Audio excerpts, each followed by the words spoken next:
better get back, as it'll be dark soon, and they mostly come at night. Mostly. Welcome to Mostly Horror. Mostly. I'm Steve. And I'm Sean.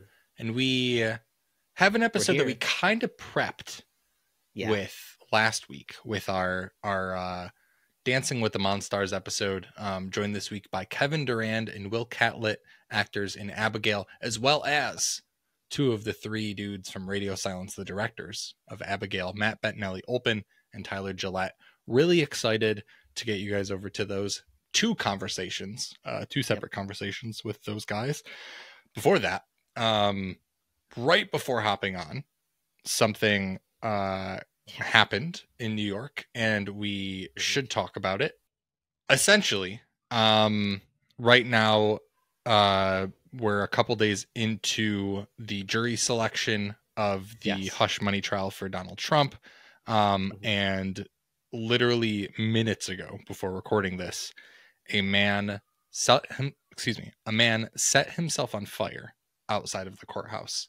I don't have any details of who this person was, why this was done, if there's anything left behind or whatever it may be. But it's just absolutely insane that this is what we're the world, the world that we're in right now, where this sort of stuff is happening. Yeah. It obviously makes us think back to 25-year-old Aaron Bushnell, who set himself on fire outside of the Israel embassy. I believe that's exactly where that happened. In a protest over what America is doing, and our participation in everything that's going on in Gaza and things like that with Palestinians. And it's just crazy, man. It's absolutely nuts. I'm very curious to find out more about this guy and like why he did it. Is this in protest of Trump being brought to court like that? Obviously there's so many thoughts going through my head, and I don't want to make any like assumptions. I think if that's the reason why, there's going to be a lot of questions there, and trying to like understand and fully sympathize with that. But who knows what exactly this was about or in protest. We also live in New York. It could be completely unrelated. I think it is related. But I think it's the reality is like there's a lot of eyes on this court hearing. So I think it might not necessarily be like in protest of Trump specifically. Yeah, exactly. Or like pro Trump or whatever. I think it could just be like drawing eyes to whatever this person, whatever their was cause protesting is. for. Which I really hope that we hear. If it's important enough to this, I would assume so. Yeah. Typically, like this is self-immolation is done around, done for a reason. For protest, but just crazy that this is happening right now. Absolutely insane. And like you said, we don't know much on that yet. We might touch on it a little bit next episode. You might hear us once we know a little bit more mention it. We're not a news podcast in that way, but there are certain things that we like to keep up with, obviously, and we're both in New York. This just happened. It's close to home. But so we'll see what's happening with that.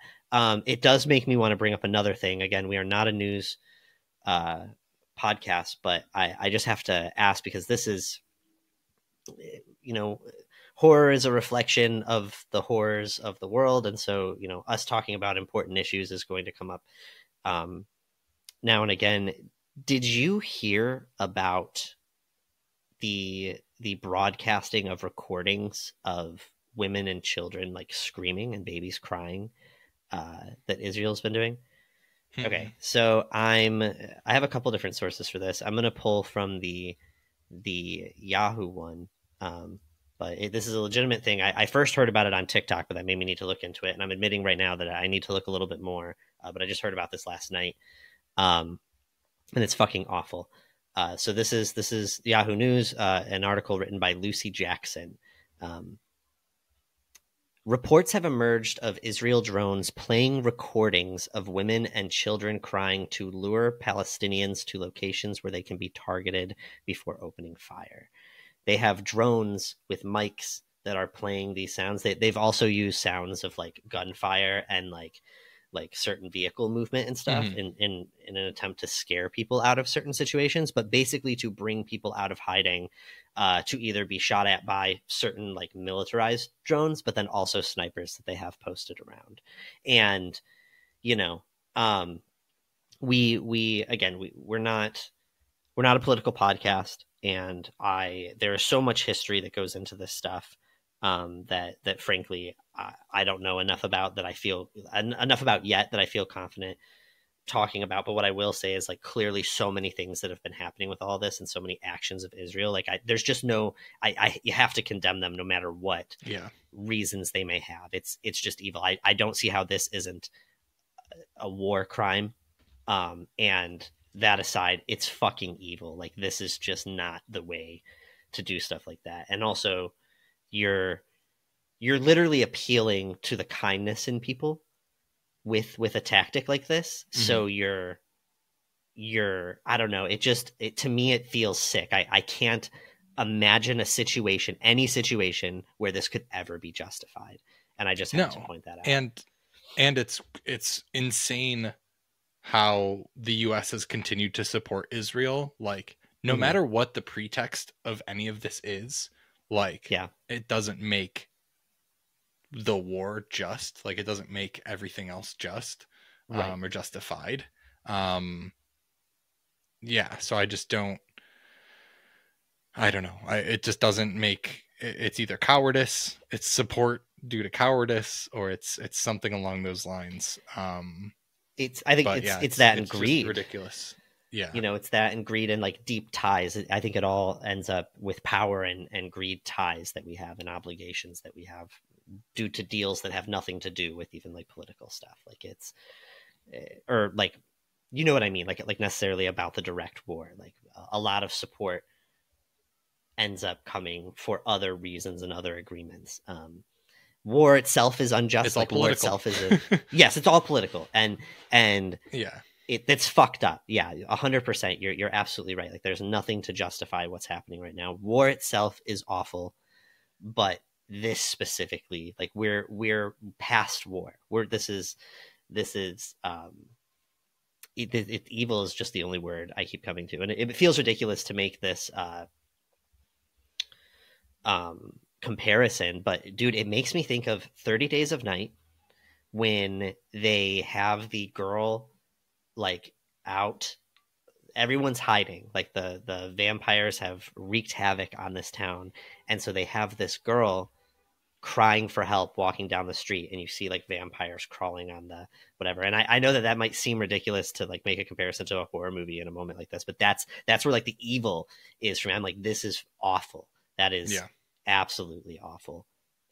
So yeah, I just wanted to acknowledge that today and condemn it, which again means nothing, but it just blew my mind. And yeah, I'm scared and like ashamed to be a part of our society and species right now. Yeah, it's, I don't know. It sucks because there's so many people, and like, you know, I don't know what people support.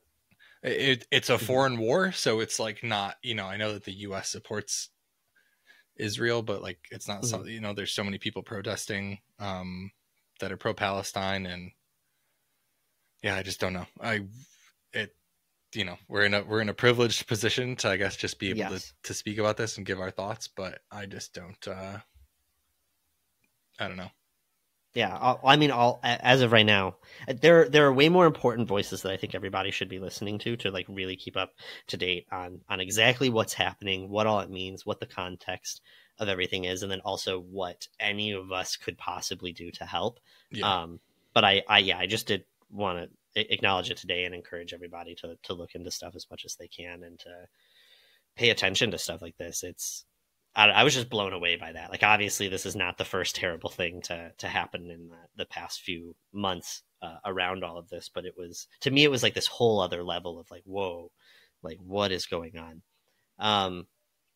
But yeah, so we've said that super awkward segue out of terrible territory and into movies. Let's talk about some movies. If you need to pause, go get a drink of water, do a lap, and then come back and let's talk about some movies. Yeah.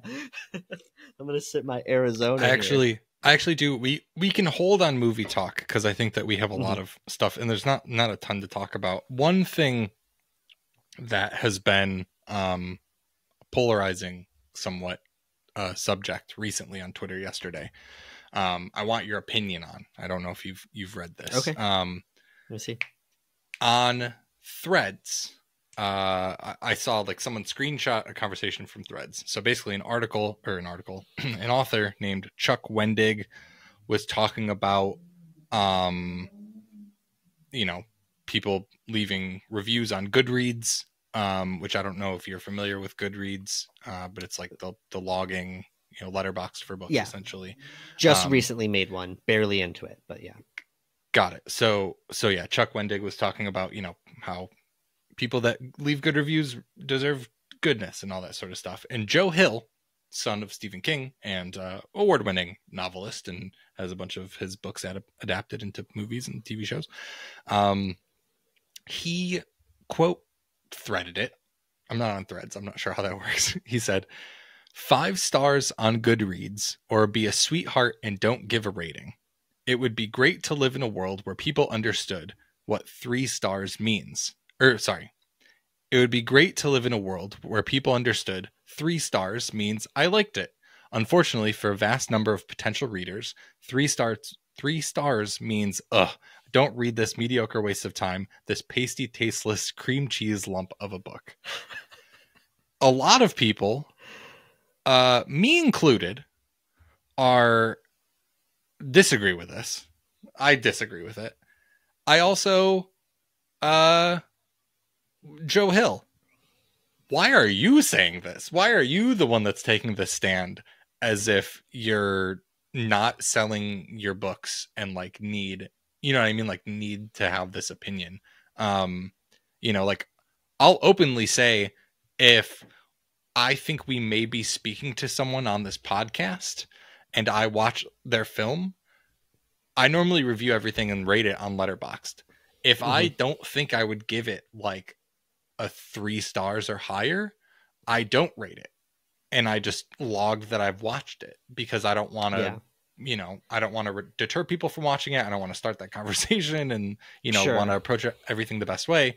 But also 3 out of 5 is 6 out of 10, and it's still good. Like most people that have responded to this post have been saying like, no, I see 3 out of 5 is pretty good still. So I was just curious your thoughts on that. I think it's a really interesting, that like he took the time to say that, and it's not like someone asked him to say it.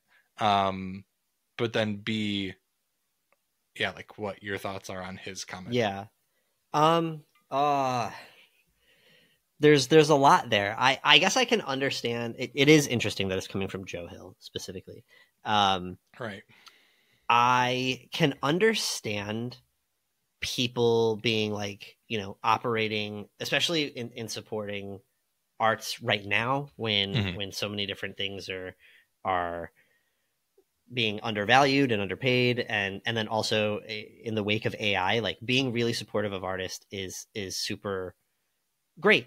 And I can understand people having a mentality of like, you don't have to love everything, but if you don't have anything nice to say, don't say anything at all. Like, I can get the heart behind that. But yeah, I mean, I definitely am logical about the rating system. Frankly, 5 stars is one of the most complicated things in the world for me. I wish everything operated on 10 stars and they all were able to do halves. That's just because I'm just too... Yeah, so I am definitely not the person that's going to see 3 stars and like be immediately deterred. I will also say, when it comes to stuff like Letterboxd, I frankly, if I leave a lesser star review, I tend to write more in my review explaining why. And so I think most of the time I'm still talking about the things that I really liked about the movie and why I got to where I got. Because again, it's A, specifically for our show, but B, what our show has like done to my mentality and making me frankly less of a negative person when it comes to art. I'd like to think. I'm still trying to, push up artists and be positive about art and always think it's really cool that someone just fucking made something.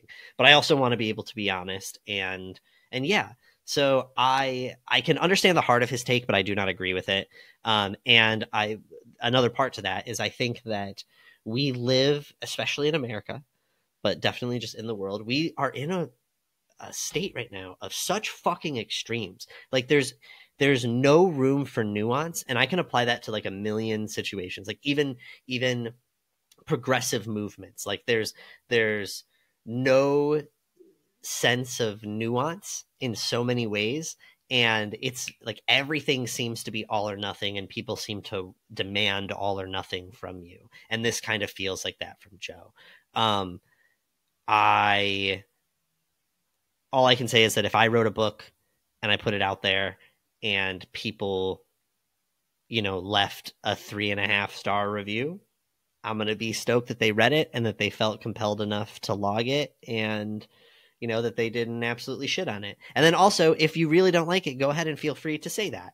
I think there's a difference between being like, yeah, this just wasn't really working for me. Here's why. Here's a thing or two that I liked about it. And a review that's like a 0.5 star or no star, and then says, anyone like, don't read this book, avoid it at all cost, fuck the reader and his mom's a hoe. Like, I don't, you know what I mean? Like, yeah.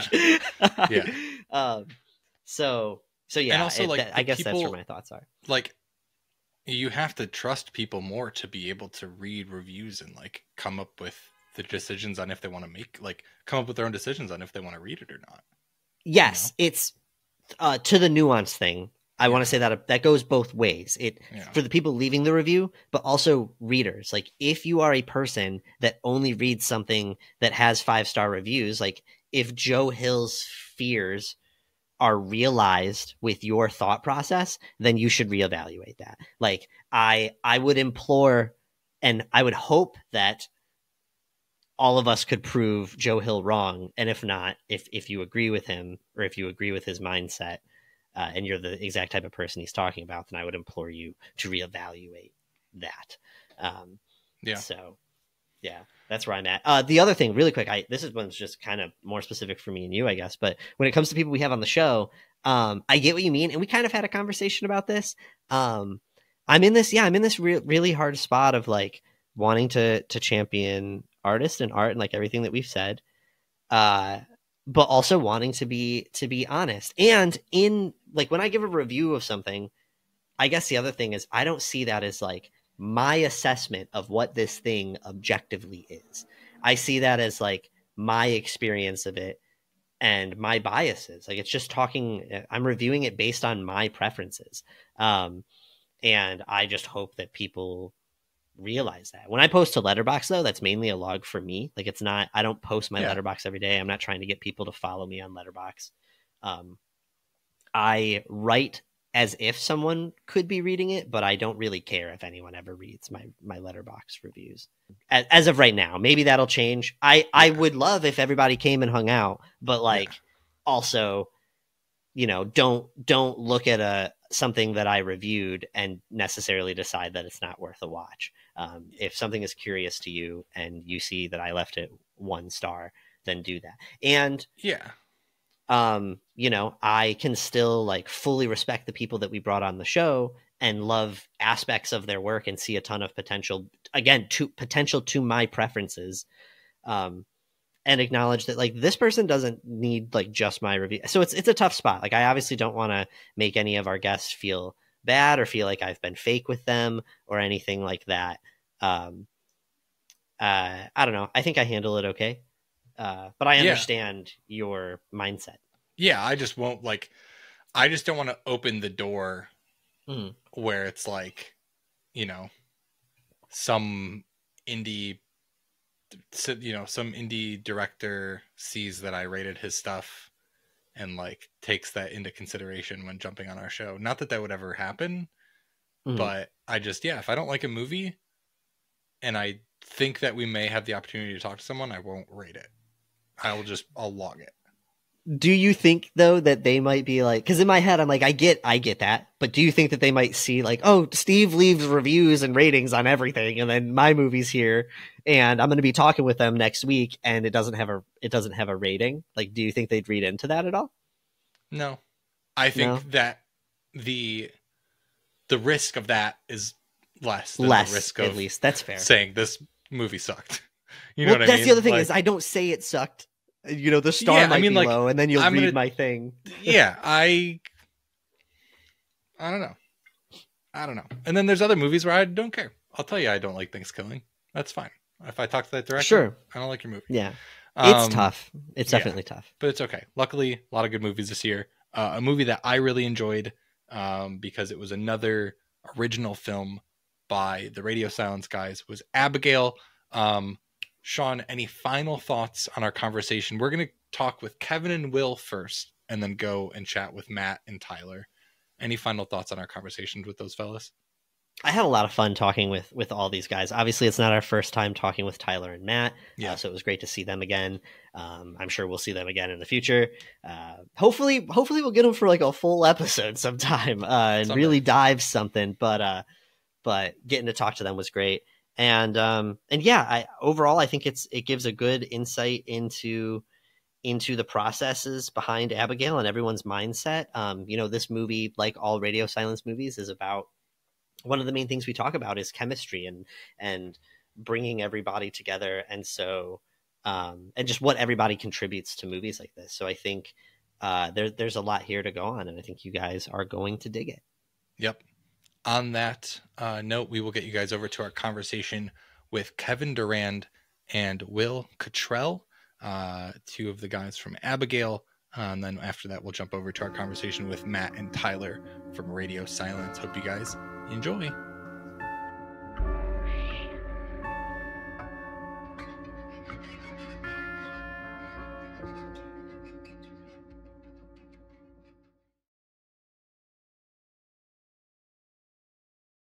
All right, we are joined today by Kevin Durand and Will Catlett. Kevin and Will star as Peter and Rickles in the new Radio Silence film Abigail, where a hostage situation takes a toothy turn. Guys, thanks for joining us today. Thanks for having us. Yeah. Pleasure. Yeah, so excited to have you guys. Yeah, we only got you for a short amount of time, so we really want to jump right into it with one of our favorite questions to ask everybody that we bring on the show, and that is your intros to the horror genre. We're looking for maybe a moment where you were a little kid and you peeked out from behind a couch and saw something you weren't supposed to, or an adult might have shown you a film a little bit too early. Do either of you guys have anything like that you could share with us? Maybe Kevin, you could go first. The first time that my mom and I spent a lot of time watching movies together. And back then you just watched what was on TV. You didn't have the option to go. And I remember Norman Bates being on the television. I remember watching Psycho when I was way too young, which probably explains why I am the way that I am today. But I think that was the first time. And then the other one, which wasn't really a horror film, but it was scary to me, but I couldn't look away, was Planet of the Apes. She would I couldn't understand how these apes were talking. And I was hiding behind the couch, and I was trying to hide away from them, but I couldn't look away. And I was like, wow, people get to do that for a living. And now you're in way too deep. You're in way too deep with that part of it, which we obviously don't have time to get into. But I'm sure you're like, even you're in the weeds with how the monkeys are talking. Yeah, he's definitely in the weeds. Full circle now. Yeah. Now I'm going to make a bunch of kids hide behind the couch. yes, perfect. Will, what about you? Yeah, for me, I might be dating myself a little here, but I grew up on the Michael Myers, Freddy Krueger, Chucky, those how I got introduced into this whole scary movie universe. But, Abigail is my first scary movie being in, so I'm kind of new to the genre as an actor, but old to the genre as a viewer. Absolutely. Yeah. That makes sense. So you like the classics? Like, is that sort of what you're, would you at least call yourself a fan? Like, even though this is the first film that you're dipping your toes into in the horror genre? Yeah, oh yeah. If it's like this every step of the way with Matt and Tyler, then I'll do it, you know? Because I had too much fun doing this. I'm like, turn me, you know, so I can get revenge on this little one behind me. That's very fair. Trust in the process. That sounds great. I am curious before we dive into, you know, this movie specifically, you guys, there's a scene in this movie where everyone kind of is revealed, or it is revealed to everyone, the motives behind why they're there, what led them on this path to arrive at the situation that they're in now. I'm curious for both of you, whether it's acting or even this specific movie, do you guys have, you know, a moment that you could call to say, like, this was the turning point that led me to be in this position where you guys are now in front of this bloody ballerina? Like, do you guys have a moment like that? It's similar like to how your characters do? Career-wise? Yeah, career-wise, that kind of led you to this point. For me, it was watching Gary Oldman in everything and anything that he did, because I always found myself to be a little boring and nice, and I love the idea that he could transform, and so that's what I've spent like the last 35 years doing. Like, whenever people give me an opportunity, I just love to become a completely different human. It's just so much fun for me. And luckily there's like 8.5 billion humans out there. So there's a lot of people for me to play. Yeah. I think watching him and like I said, I mean, Apes was one of those things where I was like, I want to do that, you know? Those were my two examples. I think for me, I'm in college. I'm playing ball. I'm at the point in my career where I'm like, I'm not jumping out of the gym like Kobe Bryant. I might have to figure out something else, you know? Basketball. And so I have to thank 50 Cent and Crest white strips, because I went in to Foot Locker and to buy some G units. And G unit, you know, 50's hot at the time, so he got these G units. So I'm gonna go buy these G units. And the guy that was selling me the shoes, he had the whitest teeth I've ever seen. I said, how you get your teeth so white? He said, Crest white strips. I said, okay, well, what do you do and where you from? He says, oh, I'm from Maryland. I said, okay, I'm from the DC area, but what do you do? I'm an actor. And I don't know why I said this. I just said, I always wanted to try that. Well, you should come to this acting class that I go to. Matter of fact, I'll pick you up. And I went to the acting class and I'm like, oh my God, this is what I'm supposed to be doing. So I called my dad and say, Dad, I think I want to drop pre-med. And I think I want to be an actor. And he says to me, it doesn't surprise me, son. That's what I always wanted to do. You need to watch all these old actors, James Catlett, Edward G. Robinson, you know, so he gave me a list of people to watch. These are the great actors to watch. And then, you know, as time went on, here I am now. Wow.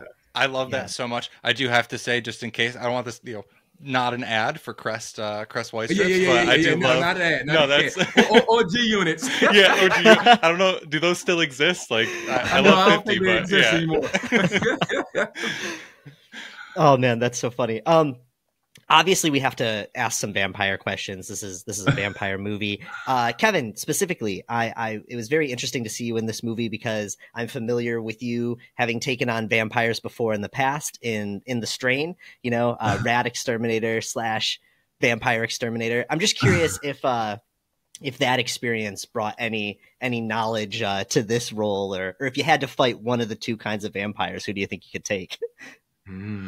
Oh, I would be Vasily all day. Yeah. I would want to play Vasily for the rest of my life. I love that guy. Was the coolest. So fun. coolest dude. Pete was like a little less equipped and a little too drunk. Very fair. Too much of a drinking problem. I mean, living in that world for 4 years with, you know, Guillermo del Toro's monsters that he used to sketch from when he was 4 years old. He'd wake up and he'd sketch these vampires. You know, we saw them in Blade, and we saw these very similar interpretations, and very, very different take on the vampire lore. But whether it equipped me or not, I was used to the world, and I was used to being around a lot of blood. So, that I guess that was kind of like aided me in my foray into this film. But because Pete was a completely different animal from Vasily. You know, Vasily, I think, could take on the universe, whereas Pete is just trying to figure himself out. Right, trying to get by. He's got 24 hours at best. Yeah. He just can't figure himself out. Yeah. Well, I'm curious for you, you know, this is your first foray into horror, but vampires specifically, obviously, there's a wide range of what vampires are in literature, in film, and TV. Do you have a favorite iteration of vampire or that you could point to and say, like, when you think of the word vampire, this is what you think of? No, I don't. But actually, I wouldn't mind leading a vampire film now that I've got a taste of it, you know. So I would love to see. You want to be the vampire? You want to be the hunter? Kevin doing the questions for us. This is good. No, that's the good question. Yeah, maybe a little bit of both, because I really loved Blade growing up. Yeah, and you know, so it would have to be something like that. Those are the same vampires I fought. Those were Guillermo's nightmares as a kid. Well, there you go. They're scary as hell. Yeah, Del Toro we're huge Del Toro fans. He just brings Me too. something completely different, to the table all the time. He completely reworked how I saw vampires in my head. This sort of parasitic situation is just brilliant. Loved it. He's one of those leaders that says, go jump off the bridge, and you don't even question it. And it's funny because, you know, I felt that with Matt and Tyler too. Matt and Tyler know what they want, but even within the world of what they want, they allow you to play. They allow you to bring all your cards to the table, and it's just so incredibly fun to get to live in both those worlds. Very, very different, both incredible experiences. Yeah. Yeah, absolutely. We've had the pleasure of having Matt and Tyler on the show before. You perfectly let us give us a great segue into the next question. Could you elaborate a little bit on working with them specifically on this movie and how they sort of set the stage to have everyone play off of each other? You know, this is a great ensemble cast. So how did they set you guys up to have fun? Well, it's a big sandbox for them. You know, they're two guys living out their dream, and they haven't lost sight of the dream. So even when you come to the set, if your dream has dimmed, because sometimes that happens in any type of line of work that you do, you know, it's reignited with them because they're still playing, they're still having fun, and they're still discovering the best parts of themselves. And so I remember, you know, when I got the job, you know, they were more concerned of, are you a good person? We want to make sure we work with good people. At this point, everybody's talented at this level. Who's a good person to work with? And they chose people based on that. You know, the talent is already there, but can you come into this ecosystem and bring that love and bring that joy that we can do it again? And I believe that everyone that's come in that we've interviewed with, they're so excited because they also feeling that love and that joy, even though you're watching something that is a little bit scary, horror, mystery, heist type of thing. That vibe, they created that from the very beginning with this they're incredible alchemists. You know, they brought this chemistry together. So it was no surprise that when we all, even at the table read, like, oh my God, this is going to be phenomenal. And then when we go to dinners, it's like, oh man, I just met like some people that I would like to be around for a very long time, you know, and so all of that stuff, you're like, we were wondering, like, is that going to read? And when we saw it 3 weeks ago, we were like, wow, they figured out how to bridge the gap between all these genres, and then on top of that, in such a high impact film that has so many things happening at once, you still have a chance to go down a road with each and every character. Yeah. And fall in love with every character. How they did that, I don't know, but you know, I'm just grateful to be a part of the team. I'm sure you feel the same way. You know?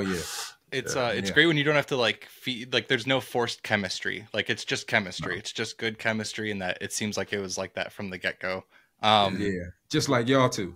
Yeah, you know, I can feel it. You know, it's a vibe. Boom, boom, boom. You know, 150 plus episodes. It's gotta there you go. Will, I do have a quick thing for you. You know, we were doing some digging into your previous work, and we landed on some things on your YouTube page. There's a great I think it's like a 12-ish minute long film that's highlighted on your page. There's some motivational stuff in there, and I'm really curious. Like, you seem like a guy. You were just talking about like the heart of everyone, people being good people. You know, I'm really curious. Rickles seemed like that sort of person too. I think, albeit it may be short-lived. A bunch of people are trapped in a house with a vampire. Like, what are you telling them for motivation? Like, as Will, maybe not as Rickles, but like, you seem like a guy that could really give some inspiration. And I'm curious, like, was it hard? Like, you know, did you feel like you needed to be in that position? You wanted to give people inspiration, even though you knew it wasn't going to last long? Yeah, I think Rickles is trying to do it too. Like, listen, man, we all made a mistake. Let's get up out of here. I know you here. You want money. You know, don't sell yourself for the money. You know, let's get this girl back home and get out of here. But that's what I would say. But I think Matt and Tyler has done a great job of, you know, kind of poking the bear, so to speak, of the things that we sacrifice, you know, when we're in need. You know what I mean? So we sacrifice things to try to fill a need. And 9 times out of 10, when you feel that need, it doesn't fulfill you. So I think that's the inspiration. Yeah. See, that's the nugget. That's the nugget that I needed. That was great. Listen, guys, I know we only got you for another minute or two. I don't necessarily want to end on this, but I would be remiss if we didn't mention that this is one of the last things, one of the last performances that Angus Cloud was able to be in. I know it's probably a tough thing, you know, seeing it after he unfortunately passed away so early, but I am to kind of lighten it. I am curious if you guys have any specific memories on set of Angus. I've heard numerous people talking about from, you know, his Euphoria days, how great of a person he was. And I'm curious the impact that he left on both of you in the time that he was filming. Well, I don't think I shared this story with anybody yet, because me and Angus switched days to shoot. You know, and then the strike happened, and then he shot out, and then he went home, and then he passed, right? But I remember having a conversation with him in the van on the way to work, and he was so concerned about just being a good human being. You know, he's a young man, he's famous, everybody knows him, and I remember him saying, like, I don't even know if people are around me for me. You know what I mean? And so I was helping him go through that. It's like, you know, it's going to be all right, bro. You know what I mean? You know, just make sure you get some good people that really love you for who you are. But that's a tough transition for anybody, you know, at any level, because, you know, it's different stages and different levels in this game. And I thought he did a great job of just being good to everybody. And that's why each and every one of us have a different story about him, because he was concerned about being a great human being. And when you have energy like that, he's here right now. Even though he's transitioned to the other side, he's still here. And I mean, he like, oh, my dog, you know what I mean? Like, we got a good film. It was crazy. It was fun. So I don't want to take up too much time. I'm going to let Kevin answer, but that's from my point of view. Yeah. Wow. Yeah. I mean, he affected everybody that he met. Everyone that he met felt like they were best friends with Angus. You know, he just had this uncanny gift to give his heart to everyone. And, you know, we all fell in love with him, and we're all heartbroken when he left. But we feel like, you know, so honored that we got to be in this film with him. And I'm so honored that I got to work with him, because every day, every take, you know how you'll do a scene like sometimes 20, 30 times, every single take, he would come at you with something different, new, fresh. He was pulling it out of the air, and it always had a different rhythm. It always had like kind of a different intention. He just helped make everything even more alive than it was. And you had like a bunch of veterans on this movie. This guy came in with his own thing, and he just made everyone better. And you know, I'm pretty confident that he would love this movie. Yeah. Thank you guys both so much for sharing that with us. Yeah. We really appreciate it. And you know, loved this film and the dedication to him as well. So thank you guys again so much. We really appreciate the time. Excited to see whatever's next for both of you. Thank you guys so much for listening to our conversation with Kevin and Will from Abigail.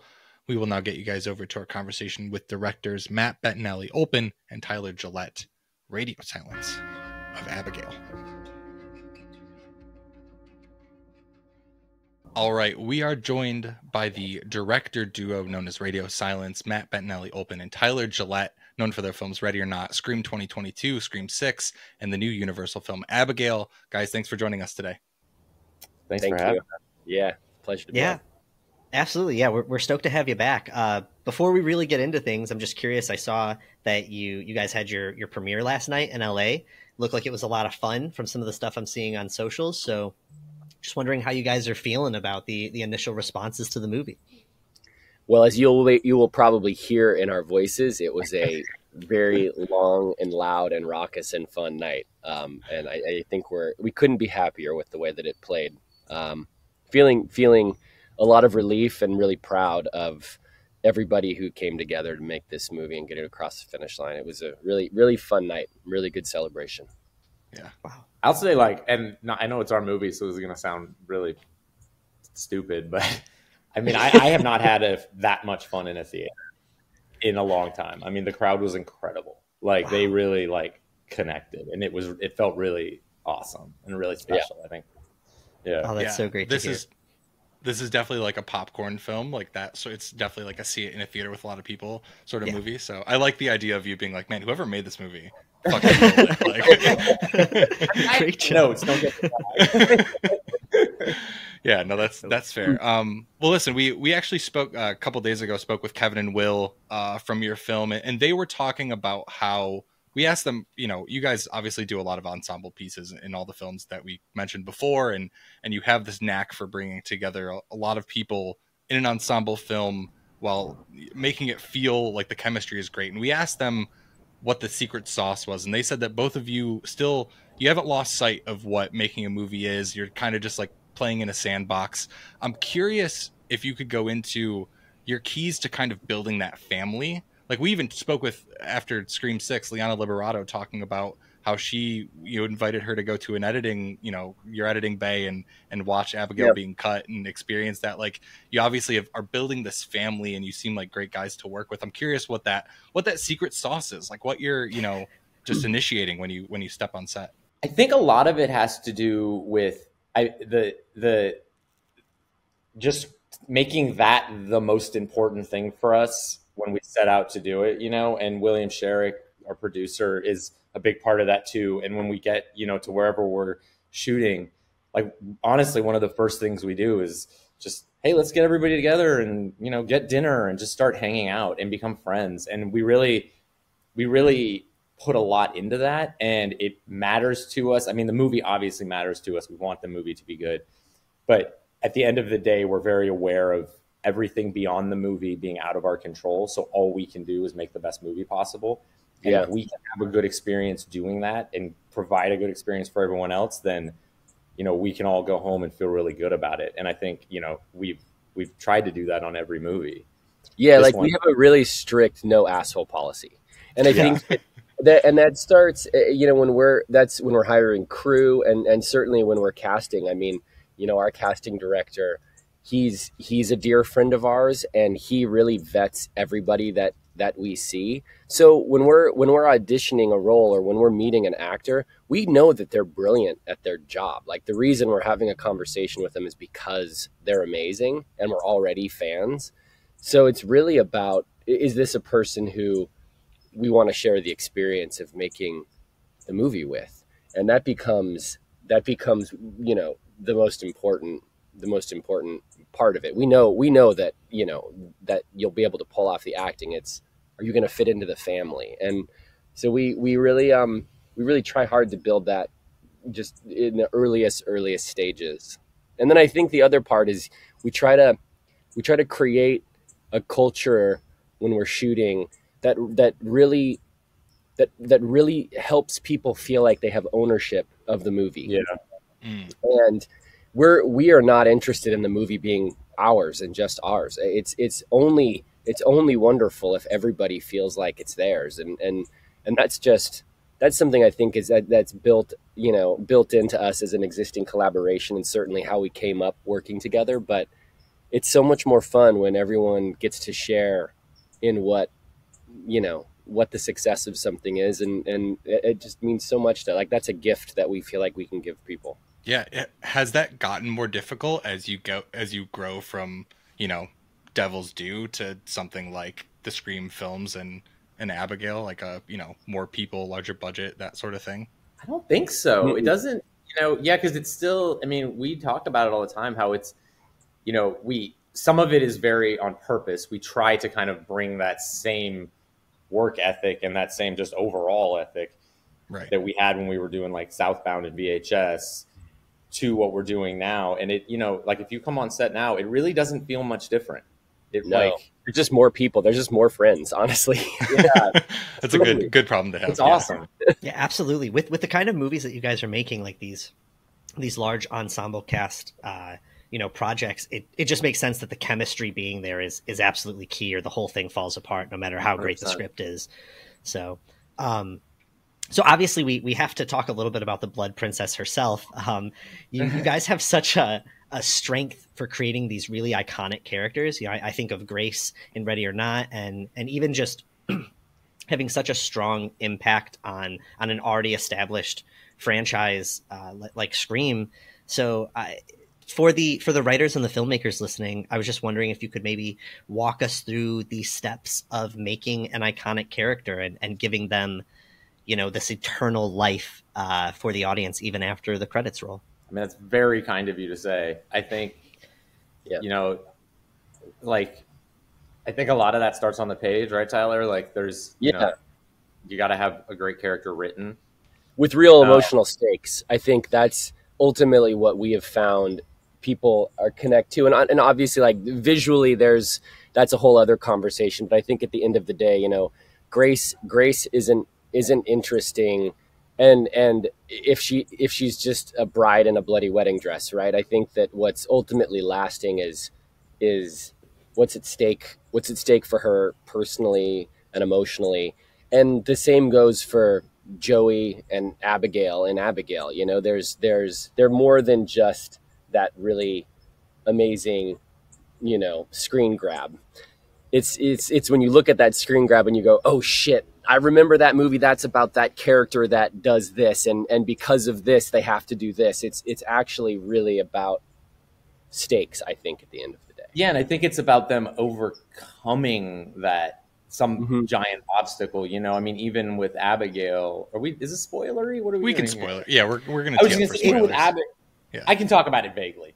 Yeah. Yeah. Okay. But even with Abigail, it's like, you know, I mean, yes, she is the villain, but she also has some real personal stakes that she's trying to work through. And I think, you know, like what Tyler's saying is that's a big part of it. And then I think one of the things too, to go back to our earlier conversation, is, you know, we really listen to the actors who are playing those characters and like let their interpretation of it take shape in a really kind of organic, honest way. Personal way. Yeah. So that they can make it really personal. And, you know, I mean, I know actors are actors and they can do a lot of things, but when they're given kind of we put our faith in them to really own it and make it theirs and make it really special and take some weird swings. I think that's another part of it. You know, like, it's okay to do the thing that might be unexpected. I know one example that we've talked about a lot is like Grace laughing at the end of Ready or Not, you know, which in a lot of ways really just ties that whole movie up tonally and character wise. And, you know, and that was Samara being like, I think this is really funny. And us going, you're fucking right. You know, I feel like that was a big lesson for us then. And that was the beginning of shooting Ready or Not. So it informed the rest of the movie. And I think it's informed us ever since to like really, really make it a collaboration and really make it something that, you know, like Tyler was just saying, like everybody can have ownership of. Yes. Yeah. And I think if you have that sort of foundation built, then the visual, the sort of iconic visual side of it happens really organically, because your character then sort of wears the trials and tribulations of the story, right? We're essentially just remaking Die Hard with different characters. You know, you have a character that starts, you know, like normal every day, looks, you know, pristine, clean, whatever that is, and then by the end of the movie, you see the effect of the story and of their survival. And that is that for us is just so fun to take a character and you know, what's the first time you see them and what's the last time you see them, and you push those things as far apart as possible, and then design the most fun journey to get from one to the other. And so you end up with those really great, like, sticky screen grab images. Yeah, which obviously Grace has become, and I'm sure with the poster art alone, Abigail is going to be that. I am curious, you spoke about visuals really quickly, Tyler, when you were queuing that up. I will say one of the first things that I identified when watching this and seeing the marketing for it is there's a character in Cabin in the Woods that I think is called the Sugar Plum Fairy. I'm curious if there's any through lines there. Ballerina with a crazy teeth for a face, and also just like what costuming adds to that. Like, I believe Avery Plews is the one who did, Grace, and she did the, costuming for the Scream films. I'm just curious, like, what you think costuming really adds to that, because obviously the ballerina ensemble is so iconic. I mean, I think that for us, it's always like, there's so much fun with it, playing with contrast in that same way, right? That you build a costume that it feels like it's representative of one thing, and then you watch that change. You watch it change over the course of the movie, and it becomes something else entirely. And I think for Abigail, what we were really aiming at is that when you see that character on screen, that you're just always reminded of the amount of fun that we're having. That there's something so tonally specific about, a ballerina in a tutu covered with blood. Like, that's just such a fun, funny, scary, awesome image. And so the tone is never farther away than just cut to that character. Yeah. And the audience is like, oh, right, I'm in the fucking ballerina vampire horror movie, There's something for us, there's something about, designing a costume and working with Avery and then our designer on Abigail, Gwen Jafaris, who really understood that assignment, that the tone should just be apparent, when you see those characters on screen. Yeah. Wow. That makes me want to take it back to something you said a few minutes ago. You were talking about Die Hard, and we talk a little bit about blood and having a pristine character and having them messy at the end. I have to ask you guys, looking at Ready or Not and this film. Also, I guess I'll say we always tell everybody to watch the movies before listening to our episode, but this could be a slight spoilery thing for anyone listening. Basically, I want to ask if you guys have some hemophilia or what's up. You love blowing people up and just splattering blood on everyone on set, it seems. And I just want to know if you guys could talk about that at all and that process. We've been asked to, I think, look deep within ourselves to figure that out a few times lately, and I'm not really sure we found an answer yet. I don't know what it is, because I know in real life I'm a major germaphobe. Tyler, you're not as much a germaphobe, but like I'm a germaphope and a hypochondriac, and don't want any of that stuff. Yeah, not interested in any form of bodily fluid in any way, shape, or form. we loathe violence in real life, but for some reason in the movies, we just have a lot of fun with it. I think it started back when we were doing like our YouTube stuff, and we would have these like shorts. It was kind of the inverse of now, where they kind of start funny and then they'd get fucked up and scary, and we kind of throw people off, but they always got really bloody. And I think it was almost a function of low budget. We were like, oh, we can go get some fucking. It's easy to achieve that. Yeah, and make everything really bloody, and it's kind of fun and cool and fun to shoot. And I don't know if that's where it started or if that's where it first bubbled up, but it's definitely something we should do some introspection on. Yes, I think like the extreme nature too of how our violence is presented in all of our movies. There is something to us, and Matt, you said it, like real violence is really terrifying and not something that our movies are ever a celebration of.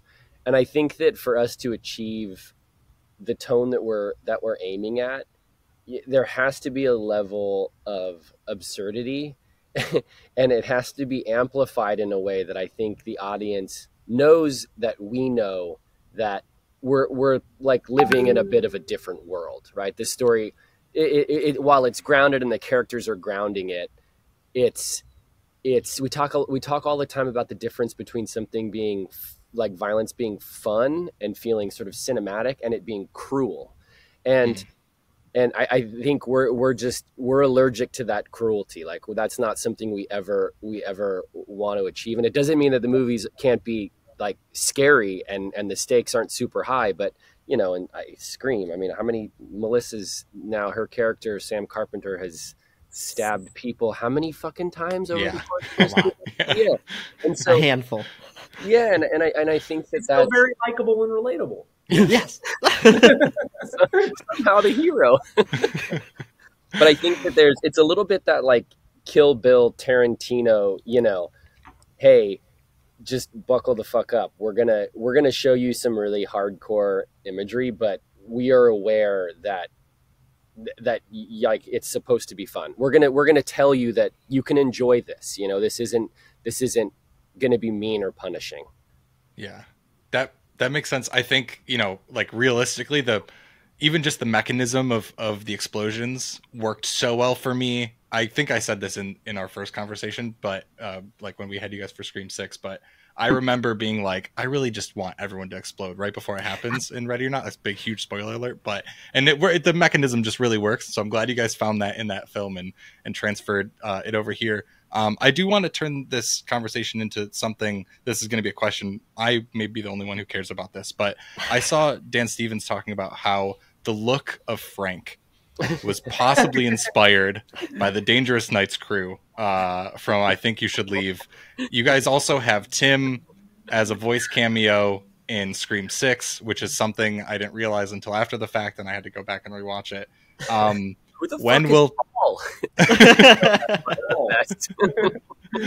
When will Tim be in a Radio Silence film? Do you have a relationship with him? I mean, that's just, I'm a huge I Think You Should Leave and from Detroit, so Tim's a big awesome. love Tim's stuff. I just love the consistent I Think You Should Leave through line, so I'm curious what that's all about. It's really becoming I Think You Should Leave fanboys is becoming a real staple of our work. Yeah, we know Tim through Akiva and the Lonely Island guys are like old friends, and so you know they're involved with that, and so we met him through them, and just asked if he, because again, just like you, we're just giant fucking fans and love that show and think it is like legitimately the greatest thing. Yeah, I don't think I've been starstruck quite to that degree as we were when we met Tim to do that like one bit of ADR. We got selfies with him and it was just like, oh my god, we made it. You know, and it's just, to us, it's like it has sort of become this ever widening, growing, sort of like when you're younger and you meet someone who likes the same band that you like and you go, well, we're friends now. Yeah. Right. We had that with Dan right away. It was like, I think one of us like overheard him make an offhand comment that we were like, wait a minute. Yeah, and then it was totally. And when we called out, he was like, wait, it was like sort of locking eyes with somebody from across the room. Yeah, yeah. Just sort of drawn to each other. But it's true. I mean, if you look at his character, you know, the inspiration is there. It's right. I didn't think about it initially, but as soon as I saw him comment about that, I was like, oh yeah, sloppy steaks. I see it all. Steaks. You know, it's all right there. Gotta get Ciccolinis, yeah. Yes, he used to be a piece of shit. I think his character is still a piece of shit. To be fair, I think Frank is still a piece of shit. Yeah. I want to take it a little bit back to kind of spoilery territory. This isn't really spoilery, but it's kind of about spoilers. I'm curious, when it comes to developing a script and a narrative, how much are you guys thinking about marketing in your head and what people are going to see from the trailers? Because, you know, in this movie, you have a cast of characters that don't know what's going on until a certain point. Are you guys adjusting any things like that or changing the story knowing that the studios are probably going to market this a certain way? I don't think I think we're very aware of how something will be marketed. So for like this, we were very aware that the vampire and the ballerina aspects would be the marketing, because it's too iconic to not be. Yeah, you're like, well, this is like, let's take that swing. So we were aware of that while filming it. I don't think we ever chase something because it might be good marketing. It's more being aware of what the marketing is so that you can make the movie without knowing that, like, well, they just gave away the whole thing in the marketing. You know, after doing 2 Scream movies where we were kind of banging our heads against the wall all the time with marketing, not with the marketing team, they were great, but I mean with the idea of like, well, they're going to show a kill or 2, and you're like, well, we only have a few kills to show. Please don't show it. You know, done it. Yeah, right. So who done it? But like, so you're gonna know who. And that was I mean, honestly, extremely exhausting. And so for us with this movie, we were kind of like, all right, we know what the marketing is going to be. Let's just let it go. Like, we don't really care, because let's not worry about it this time, and let's make sure that the movie itself is really good and really entertaining and really fun. Yeah. And the same way that we can revisit movies 150 times that we love and we know what happens. It's not like I can't watch like Casablanca because I know how it ends. You know what I mean? And it's like, I think Predator is about the predator, and it's about the alien, and the movies are still wonderful because there's incredible character work that it exists on both sides of the reveal or the twist. Yeah. So it's just trying to like be aware of that while we're making. And I think, you know, and for some people, I think we're aware that won't work, that they just want vampire, and that's fine. Yeah, sure. I mean, it's like a bit of a,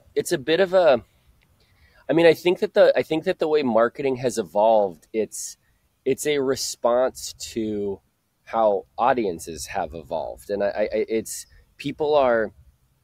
so easy to be entertained at your home now. You know, you can pick up your phone and watch anything. You can turn on your TV and watch anything. And so I think that, you know, there's a real challenge to try to figure out how to get people to show the fuck up for the, you know, for a theatrical experience. And, you know, if you made this movie 10 years ago, you totally could market it as like just a heist movie and probably get people to show up and, you know, sit in the theater. But it's, you have to like cast a bigger hook to get people interested in.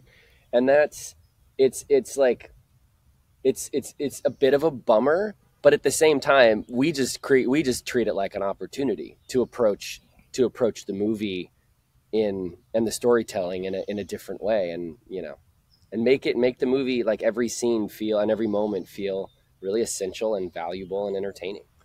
Yeah, I think that's fair, and it's almost like an additional challenge, knowing that this huge hook is gonna, like, Sean and I talk about it all the time. We try to avoid. It's hard with our line of work that we do here, but we try to avoid trailers and anything like that. But it's like, you know, Abigail's on the cover of Fango in full vampire ballerina, and I'm like, well, fuck, I know that it's a vampire ballerina movie now.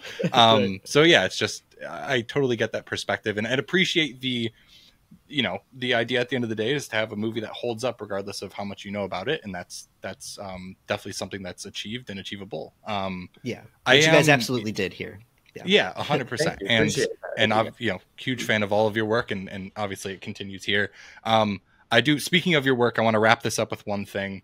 I know that you've spoken in other interviews about, you know, your relationship with the new Scream movie, how you're going to have somewhat vanity credits in that. And people have asked you about the new Ready or Not, which I'd love to dive into, but I'll take your previous comments and just, you know, wait for now.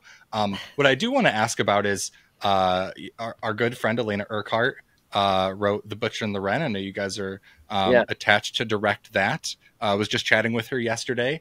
I'm curious if there's any tidbits you could give us about that. I'm excited to see her story turn into a series. I haven't heard anything from her, I will say that. So I'm curious if there's any nuggets you could give us on where that is. I'm sure everything got held up with the strikes, but anything you can give us there.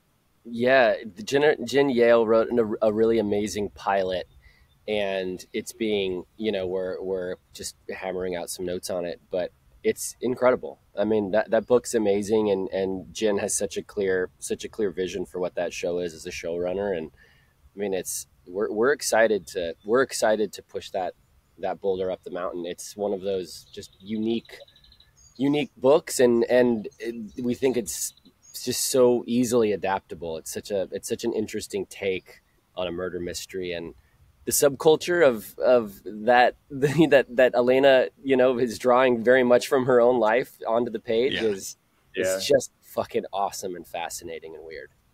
And it's the first time that you guys have done TV, right? Yeah, we've never done TV. Interesting. Excited to see. We got a pilot for Comedy Central. How many? Oh, that's true. yeah. Interesting. Well, yeah, really excited to see you guys tackle all that stuff. Obviously, there's so many different projects you guys are involved in. Excited for whatever's next. But again, thank you guys again so much for your time. We really appreciate it.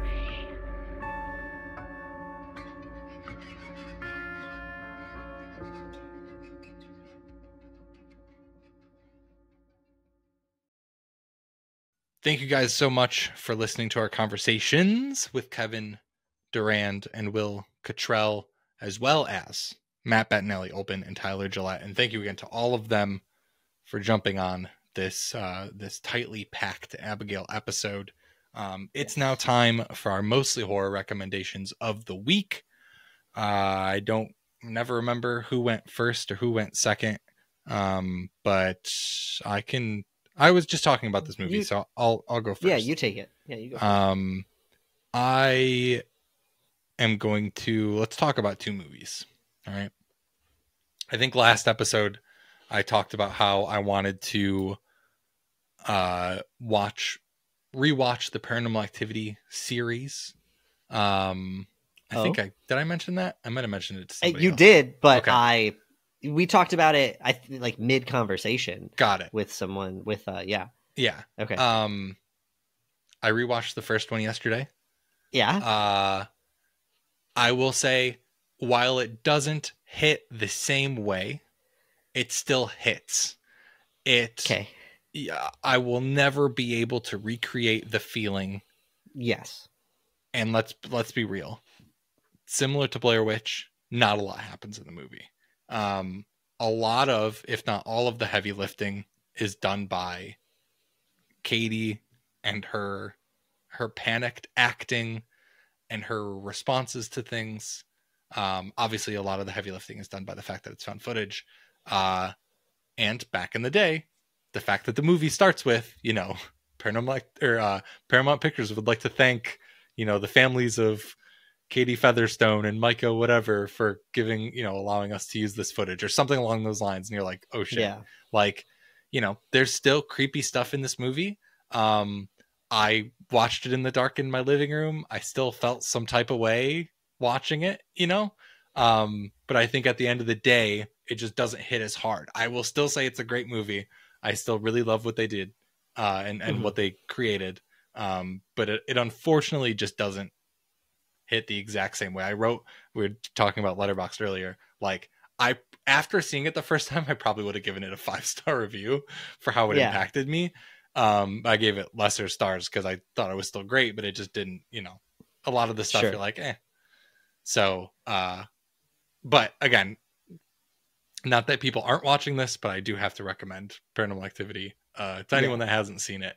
And if you want to go through the journey of watching all of them, I'm going to continue to do so.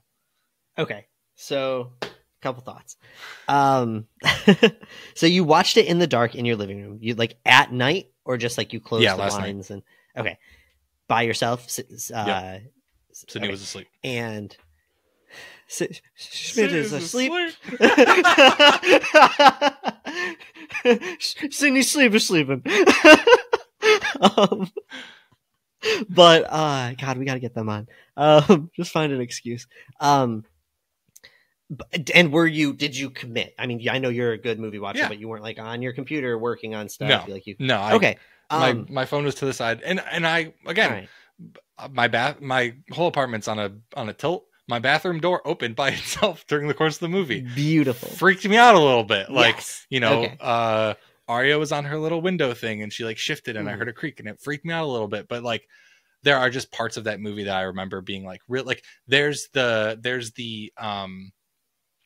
sequence where she's pulled out of bed and dragged down the hallway and they go into the attic, like that part, and like Katie freaking out, and like him, then like I think it's the next couple of nights after, he goes outside and she's on the swing and is like kind of catatonic after being bitten, or like that moment. Like all that stuff still freaked me out, but there's just other moments where I was like, I don't know, it just would have done more. Like her like just standing over him didn't really do anything for me. Sure. Just because it's kind of like a nothing. I've seen the footsteps part so many times. Like I remember being like, oh fuck, but like not this time, you know? So yeah, no, that's 100%. Okay. Yeah, it's not a movie that like hits. I mean, no movie hits exactly the same as the first time, and then also a movie that you saw younger. And I mean, I've told the story about how I straight up thought I was watching a documentary when I watched Paranormal Activity, and it was a whole thing. I made Kaylee cry that night, our friend Kaylee. But yeah, dude, I'm excited for you to get to the other ones. And oh God, I need to do a rewatch, man. I fucking love those movies. Was there any residual though? Were you a little creeped out like when the TV went off? It all left once the movie was over. It was done. Yeah, I was pretty removed from it. All right. Yeah, I also didn't let it. Like I played a game of Rocket League after, so it didn't. But also like the movie ends and it goes to like, would you like to watch Paranormal Activity 2, 3, 4, the ghost one, the marked ones, whatever. Sure. Ghost Dimension. So yeah, but my other rec this week, I also last night watched Civil War. Excuse me, the new film by Alex Garland. If this isn't your first time listening to our podcast, you know that I love Alex Garland. I think he is one of the best directors and writers making movies right now. Sad to hear that he's said that this is going to be one of his, like possibly his last time directing. Like he is tired of directing and wants to just go back to writing everything. Like he's doing 21 years later, but just writing it. Cause I think he's a great director. Everything that he makes has a very specific feel to it. You can tell it's an Alex Garland movie. As with all of his films, I think I mentioned this when I recommended Ex Machina a couple weeks ago, but Jeff Barrow and Ben Salisbury, their score is just amazing in this. And really, this is an original film. You know, it's been talked about a lot online, specifically this past week as it opened. It's the biggest opening in A24 history. Wow. And it is polarizing. I think the coolest thing, there's a lot of great things about this film, but one of the best things that it does is that there's no politics in it. Which I don't understand. You said that earlier, and I can't wrap my head around that. It is never stated who is left wing, who is right wing, who is what. You put your own feelings and your own thoughts to make those decisions. You know, the most divisive part of this movie is that people on the left think it's about the right. People on the right think it's about the left. Like that is just the way like people in red states think it's about Democrats, and Democrats, you know, when I watch it with my own subtext, and I think it's about Republicans and red states. And so it's a fascinating movie. It's about, you know, war photography and the importance of these people that are war photographers. I also think it's really interesting that we had a conversation probably 2 years ago now about Diary of the Dead with the Eye of the Duck guys, and Adam, you know, waxed philosophic about war photography for a bit on that episode, and it like really got me thinking, and this movie does a lot of that as well. Hell yeah. I'm trying to think of what else I can even say about this movie. It's fantastic. Kirsten Dunst is great. Kaylee Spaney's great. You know, even though they don't have huge roles, Nick Offerman and Jesse Plemons are wonderful in this movie. Jesse Plemons is just fucking MVP in everything he's in. But would definitely recommend people check this out in theaters. Has some of the most abrasive gunfire sounds I've ever heard in a movie. Wow. Like shocking, scary gunfire. Sure. But yeah, it's fantastic. Probably my second favorite movie of the year. Wow. But but Okay. all hits by Alex Garland, with the exception of Men, which I was not a fan of. But besides that, all hits. Fair enough. I definitely intend to see it soon. So good. I will say, like, this again, not trying to super whatever politics. It's interesting that, like, you know, the left watches it, thinks it's the right watches it, thinks it's the left. I have mentioned a couple times on here, definitely on TikTok, I'm straight up radicalized. It's interesting that that's how we see. I mean, and granted, that's, you know, Civil War, yes, but that's the only way that we kind of see that going is like the right being the perpetrator and the left, when really I'm very pro some of these extreme things. I think that we need some extreme action, but it's not just about left versus right. It's about like us versus a corrupt government. And I think that that's one of, like, while there are definitely left and right ideologies that we can't reconcile, we're all really frustrated with the system. Yes. So I'm very curious how I'm going to see it. Yeah, I'm curious as well. I think you could very well see that. I mean, like, you know, this isn't like a spoiler, you get this right away, but like essentially the Civil War is between what the Western forces, which is California and Texas, and then there's the Florida Alliance, which is their own thing, and then the rest of the US. Like that's Fusing, but again, California. That's all done. That is done on purpose, right? Like that's 100% what that's for. So I wonder if, and we'll talk more about this, because I know you don't want to spoil, but it makes me already preemptively wonder if, like, a big part of the conversation here is like how it's not really supposed to be these two ideologies fighting each other. Yeah. Obviously, there's a lot that needs to be figured out there. I'm not trying to say that it's nothing, because particularly like conservative ideology and theistic ideology and progressive ideology and actual true acceptance are things that definitely need to be figured out. But like how it should be us versus this other, and like corrupt system. Corrupt system being the thing. Dude, whole lot there. You'll like it. You'll like it. I'm excited to see it, and I'm sure that we'll talk a little bit more about it. But okay, I got some recs. First off, I'm gonna do an easy one based on our conversation. I know that I've talked about this on the show before. I don't think I ever specifically recommended it for a section. Maybe I did. If not, I have another rec, so I'm going to do this one again. Guys, go read The Strain. It is fantastic. I bring it up specifically because of our conversation with Kevin. You know, he is in the show. I've only just kind of started watching the show, so I can't comment on that too much, and I don't want to explore it too far until I've read this complete trilogy.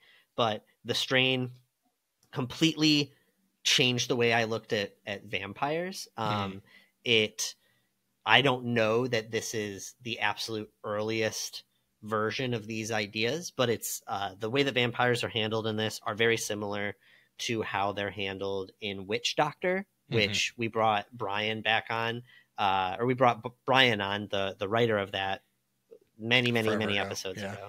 Yeah.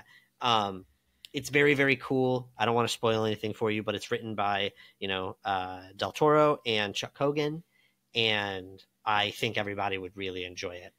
Like I said, it's part of a trilogy. I've only read the first one, but I've heard the whole thing is great, and I will be reading. I'm going to reread this because I read this like 10 years ago, but it's always stuck with me.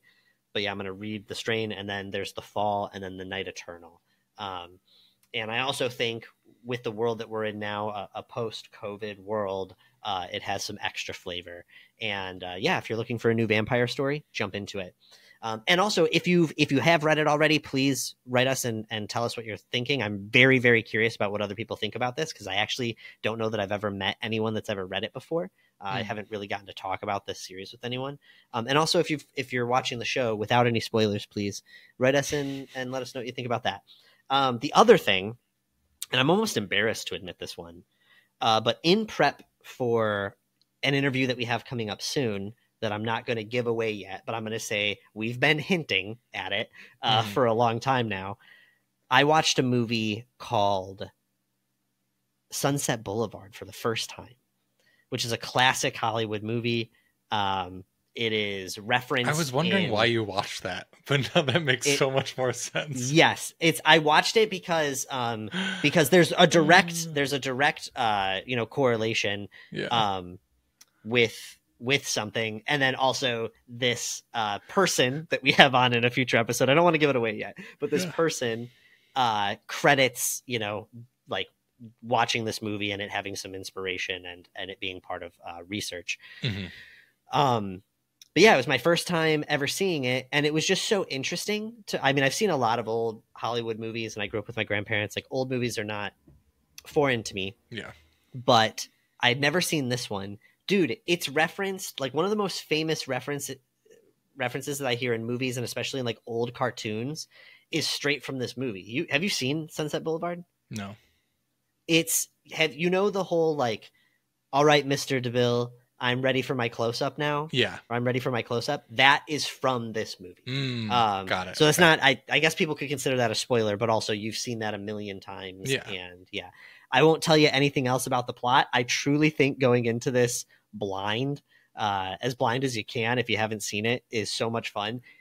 Frankly, this movie is like problematic. This movie is, I think it's like manipulative. It's just full of misogynistic. Blackface. It's I think it's problematic in a lot of complicated ways, in the sense that there are truths to what's happening, but it's so hard to explain. I think I might come back and maybe talk about this. That's fine. It's problematic, but yeah, it's problematic, but great. Like, I think it's a great movie. I just hope that people can like digest it in a healthy way and see the issues with it, while at the same time appreciating it for what it is. Because that's the other thing. It does some cool stuff that I didn't even know they knew how to do at that time. It's not like a crazy cinematic feat necessarily, but there's one shot specifically where I'm like, no fucking shit, you guys did that? That's pretty cool. But yeah, definitely enjoyed it. And would recommend that everybody check it out. Sunset Boulevard. Nice. That's a good one. On that note, if you've watched or read The Strain without spoilers, send us an email, mostlyhorrormovienight@gmail.com. Is your name Abigail? Send us a message on Instagram @mostlyhorrorpod or Twitter and TikTok @mostlyhorror. I think that's all we got for you this week. I'm on all the socials at Steven is Average. Sean's everywhere at Hypocrite Inc. or hypocrite.inc. And we will catch you next time. Goodbye.